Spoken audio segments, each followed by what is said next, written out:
So yung mga idol is ngayong araw ito na yung mga materialis ng folded gate na gagawin natin mga idol. Ayan yung mga tubo mga idol.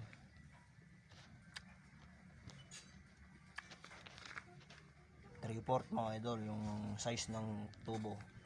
Yung steel matting mga idol.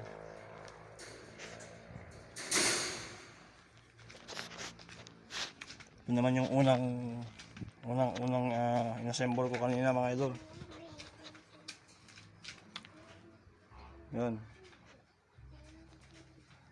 Bali 1, 2, 3, 4, 5, 6. 6 siya na 6 na span mga idol. So yun lang mga idol. Thanks for watching.